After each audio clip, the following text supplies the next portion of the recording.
आज का टॉपिक है कोई गुस्सा हो रहा है। ठीक है, ये है topic and we got 3 objects. पहला है गॉडेस ओरेकल, टैरो, मूनोलॉजी। ठीक है, so let's connect with the reading. देखते हैं कार्ड्स कैसे आते हैं, करते हैं शफलिंग। वाह, चलो पहला एक कार्ड आ गया। ठीक है, तो भाई कोई गुस्सा हो रहा है, वजह कुछ भी हो सकती है। ओके, चलो 2 कार्ड तो आ गए, देखते हैं और कार्ड्स आते हैं क्या, या फिर 2 कार्ड्स ये रीडिंग हो गए। चलो 2 ही कार्ड्स आ गए। ठीक है, देखो पहला जो कार्ड है वो है wildness and freedom, let go and be. ठीक है, ये कार्ड यहाँ पे आ गया है, आप यू कुड सी दैट। ठीक है, तो इसका क्या मतलब निकल रहा है यहाँ पे, can you guess that? Okay, just think about it.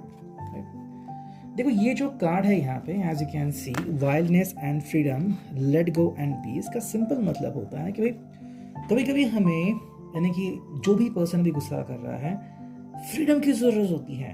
Wildness and freedom मतलब खुद ही में खो जाना। ठीक है, आई थिंक आप में से काफी सारे लोगों ने ऐसा महसूस किया, ऐसे कुछ पल जहां पे आपने बहुत सारी रिस्पॉन्सिबिलिटीज निभाई है। ठीक है, और जैसे कि मान लो आपकी कोई फेवरेट मूवी है, या फिर तो जैसे कि मान लो आपकी फेवरेट मूवी है, यू नो, एंड वो आपको देखनी है लेकिन आप देख नहीं पा रहे हो। व्हाई? बिकॉज शायद किसी को कोई चीज करने की जरूरत है, कोई रिस्पॉन्सिबिलिटी निभाने की जरूरत है, और आपके हिसाब से आप ही वो पर्सन हो जो वो कर सकते हो। ठीक है, मान लो आपका मेरे जैसा कोई भाई है, ओके, जस्ट इमेजिन, जो काम नहीं कर रहा है, बैठा है, मे बी मुझे घूमना है, टहलना है, या फिर यूट्यूब पे वीडियोस देखने, व्हाटएवर, जस्ट इमेजिन। ठीक है, अब ऐसे आप कह रहे हो ठीक है मैं अपने भाई को तकलीफ नहीं दूंगी, मैं बस रिस्पॉन्सिबिलिटी लेती हूँ। अगर ऐसा आपने एक बार किया, चलो ठीक है, अगर बार बार बार बार बार बार चलता रहे, सालों साल तक, महीनों तक, हफ्तों तक, तो किसी को भी फ्रस्ट्रेशन आ सकता है। That is the one thing which is happening with this person. ये जो भी पर्सन है, आप हो या फिर ये पर्सन है। ठीक है, वाइल्डनेस एंड फ्रीडम का मतलब यही है कि भाई कभी कभी हमें लगता है कि रिस्पॉन्सिबिलिटी से निजात पाना, एंड ये काफी इंपॉर्टेंट होता है। सेकंड जो कार्ड है यहाँ पे वो है awakening, as you can see, ये है लिव इन द मोमेंट।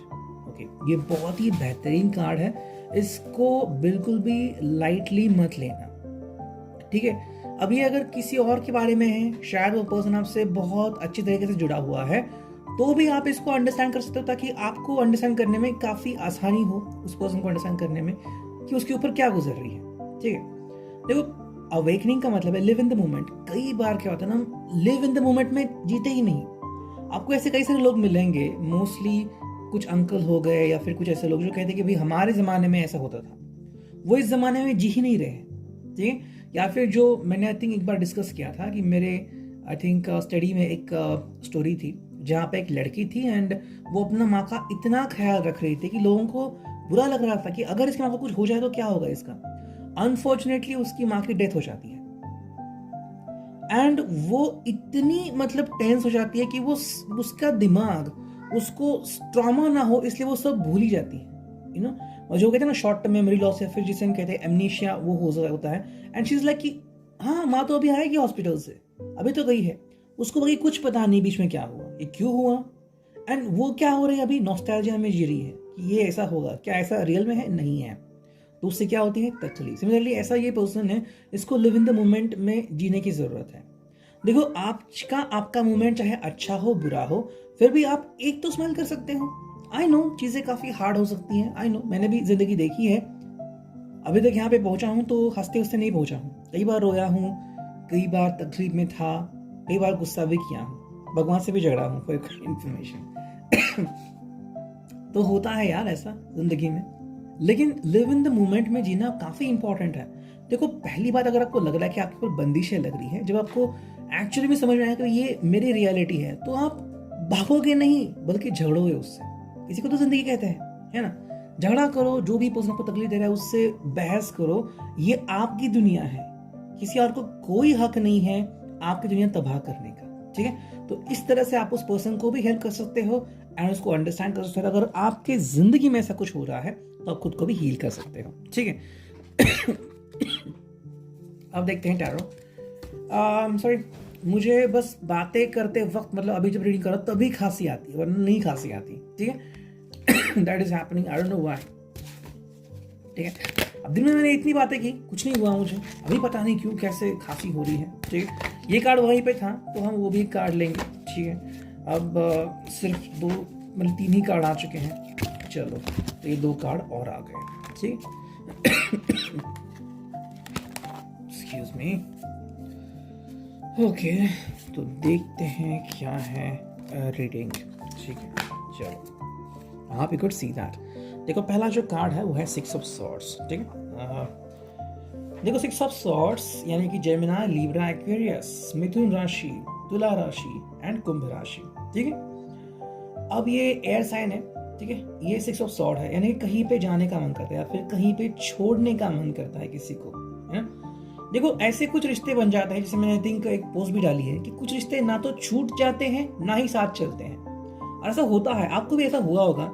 ऐसा कोई फ्रेंड मिलता है कि ना तो आपको लगता है कि मैं उसे छोड़ूं, ना तो लगता है मैं उनसे बात करूं, तो कुछ पल यूं आते हैं कि आप अपना मोबाइल फोन बंद करते हैं या फिर उसको ब्लॉक करते हो एंड इट गोज ऑन, लेकिन आपके दिल से वो ब्लॉक नहीं होता, दिल में आज भी वो वही है।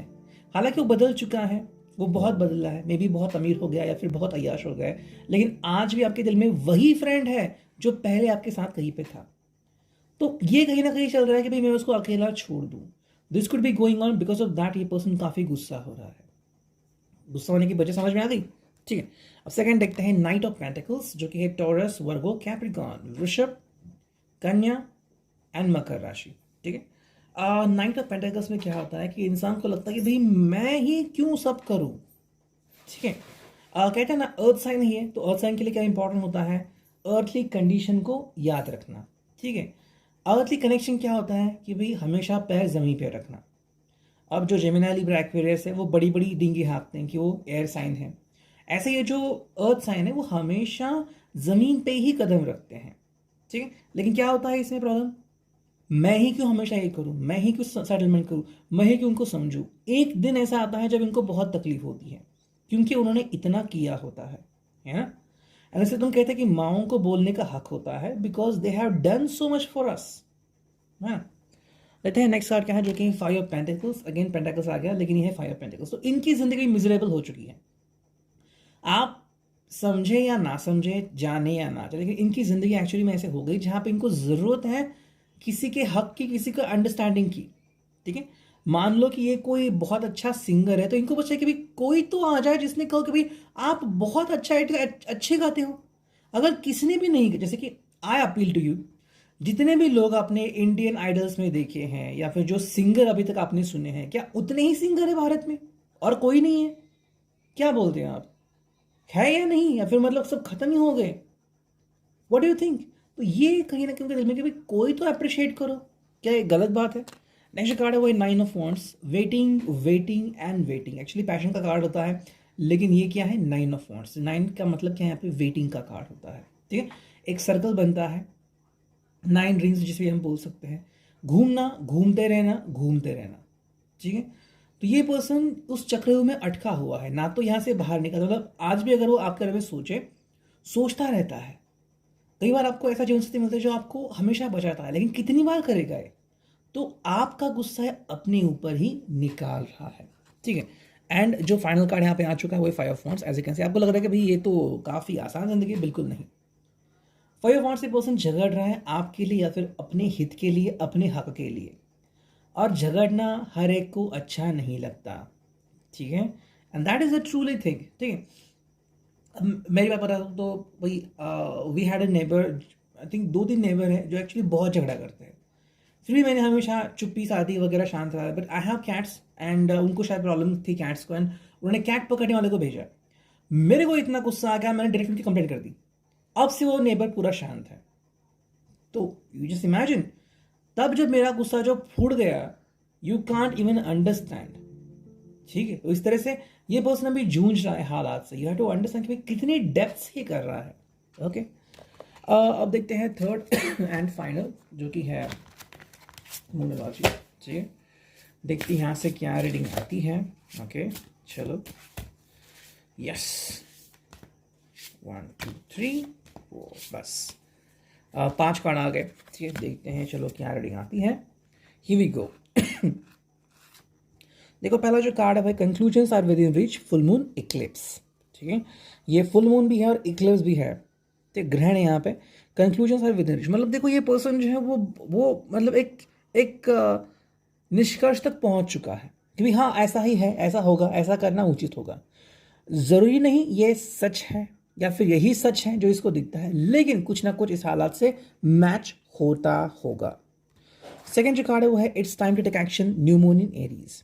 मेष राशि में है न्यू मून, या है it's time to take action, it's time to take action, right. मतलब अभी मुझे कुछ एक्शन करने की ज़रूरत है। देखो गुस्से का मतलब ये नहीं होता कि इंसान आपके ऊपर बरस पड़ेगा, आग बबूला होगा। गुस्से का मतलब वो भी होता है कि चुप्पी साधना। आई थिंक दया शेट्टी, आपको शायद नाम पता होगा सीआईडी से, वो आई थिंक खतरों के खिलाड़ी में थे। एंड एक सीन था जहाँ पे इनको बॉक्स में जाना था, आई थिंक वो लोहे का कुछ तो था टनल, और वहाँ पे इलेक्ट्रिसिटी थी। बाकी सब लोग चिल्लाए लेकिन दया के मुंह से आह भी नहीं निकली। तो आई थिंक रोहित ने कहा था कि ये है ये है पावर। तो ये ऐसे भी पावर होती है। पावर का मतलब तो खली टाइप नहीं होता कि भाई उठो और पकड़ो और फेंको उसको, नहीं, ये भी होता है। ठीक है, तो कहीं ना कहीं ये पर्सन शायद उस एक्शन के बारे में बात कर रहा है कि मुझे बात ही नहीं करनी। थर्ड जो कार्ड है, you and your loved ones are safe, new moon in Cancer. तो कर्क राशि यहाँ पे आ चुकी है। कैंसर का मतलब क्या था, देखो जैसे कि मान लो अगर आप कहीं पे हो और आपने केकड़ा देखा तो क्या करोगे आप, पहला रिएक्शन उसकी तरफ जाओगे, भागोगे। ओके, तो यहाँ पे इस पर्सन को शायद कोई डर लगा हुआ है, कहीं कुछ बुरा ना हो जाए या फिर कहीं कुछ ऐसा ना हो जाए जिससे वो उनको तकलीफ हो, इसलिए ये पर्सन क्या कर रहा है, जूझ रहा है या फिर आपको अपने से दूर कर रहा है। तो शायद उनके गुस्से की वजह वाजिब हो सकती है, जहाँ पे इनको शायद डर है कुछ गलत ना हो जाए। तो थोड़ा सा अंडरस्टैंड करो इनको, प्यार करते हैं आपसे इसलिए तो ऐसा कर रहे हैं। नहीं जो card the answers you need are coming, full moon in Gemini, thankfully Gemini का एक कार्ड आ गया। The answers you need are coming, जो भी जवाब चाहिए वो मिल रहे हैं, आ रहे हैं वापस। ठीक है, जो भी जवाब मतलब क्या है, देखो कई बार हमें लगता है कि हम कहीं पे अटक चुके हैं और वहाँ से आगे नहीं बढ़ सकते। तो ये मोमेंट क्या है, आगे बढ़ सकते हो, बस थोड़ा सा इंतज़ार करो, जवाब मिल ही जाएगा, थोड़ा सा रुको। एंड जो फाइनल कार्ड यहाँ पे आ गया है वो take time to breathe out, disseminating moon. ठीक है, इस पर्सन को शांत रहने की ज़रूरत है, अपना गुस्सा बाहर निकालने की ज़रूरत है। ये नहीं कि बस गुस्सा अंदर दबा के रखो वरना विस्फोट हो जाएगा, ये पर्सन अंदर ही अंदर धंस जाएगा, ऐसा नहीं चाहिए। What ever this person feels, इसको वो चीज़ बाहर करने की ज़रूरत है। ठीक है, गुस्सा आ गया, गुस्सा बाहर निकालो। चिल्लाना है, कहीं सुनसान जगह पे जाकर चिल्लाओ, या फिर लगा कि भाई बहुत गुस्सा आ रहा है तो लिखो, मैं मास्टर सर्वशक्तिमान हूँ, कई बार लिखो, किसी फ्रेंड से बात करो। ओके, तो जो भी चीज़ आपके हाथ में है, मान लो कोई कागज़ है, फाड़ दो उसको। इजीली फील करो कि गुस्सा अंदर से चला जा रहा है ना, वरना इनको बहुत तकलीफ होगी। That is the main reason, जो चीज़ इनके गुस्से के लिए इंपॉर्टेंट है, गुस्सा कॉज कर रही है, गुस्से का कारण है, उस चीज़ को समझो। और अगर आपने उस चीज़ को निकाल दिया तो गुस्सा अपने आप खत्म, राइट।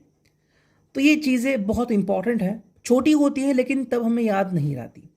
जैसे कि मान लो आपका बार बार गुस्सा क्या है कि भाई मैं पास नहीं हो रहा हूँ मेरा ड्राइविंग लाइसेंस, गुस्सा है और गुस्सा शायद महीना भर रहेगा। इससे अच्छा किसी और अच्छे ड्राइवर के पास जाए, इसे अच्छे लर्निंग एक्सपीरियंस के पास जाओ, टीचर से पास जाओ, वहाँ से सीखो, बहुत सीखो, 2-3 हफ्ते 2-3 महीने सीखो और फिर दो, पास हो जाओगे इन वन एफर्ट, राइट। तो ये बात आपको ध्यान में रखनी है। This is about them and you, आप it will resonate. Thank you.